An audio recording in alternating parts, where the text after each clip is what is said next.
चीज समझिए कि इससे पूरा बिस्फी विधानसभा प्रभावित नहीं होता है। बिस्फी विधानसभा, बिस्फी जो प्रखंड है उससे पश्चिम तरफ के जो जितने गांव पड़ते हैं उन्हीं क्षेत्र, उन्हीं गांव में इस तरीके की समस्याएं होती है, तो उसको डिले किया जाता है। ना ही कोई दफ्तर से कोई ऑफिसर आकर के चेक करता है, ना ही कोई मेंटेनेंस की टीम आती है। जब लाइट आया था 2014-13 के दशक में, उसी दरमियान से जिस तरीके का वायर खंबा लगा हुआ है उसी तरीके से लगा हुआ है।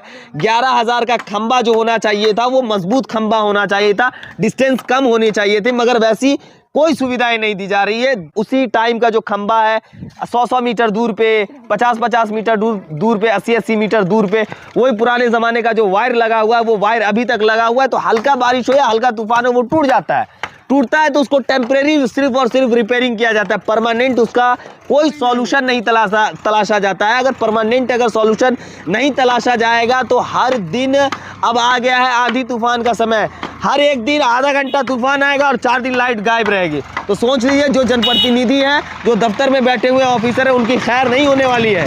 हर 5 साल में सत्ता का परिवर्तन होता है, एक चीज़ याद रखिएगा, हर 5 साल बाद जनता का राज आता है, जो एक मर्तबा चुन करके आपको वोट करती है और वो उस वोट से आप पार्लियामेंट्री पहुंचते हैं। तो इस बात को याद रखिए, ख्याल रखिए कि आप जनता के हकों के आवाज़ उठाने के लिए वहाँ बैठे हुए हैं। तो दफ्तर में बैठे हुए ऑफिसरों को, दफ्तर में बैठे हुए कर्मचारियों को आप आदेश दीजिए कि जा करके हमारे क्षेत्र की दुर्दशा देखो, कैसी दुर्दशा क्यों बनी हुई है।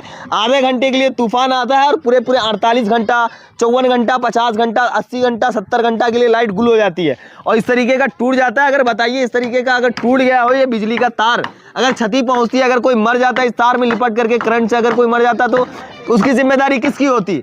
सरकार क्या दे देती है? मुआवजा के तौर पे कुछ रकम दे देती है, कुछ रुपए दे देती है, जान तो नहीं लौटा सकती है ना। ये इसको कुदरती आपदा नहीं कह सकते, ये प्रशासनिक लापरवाही है।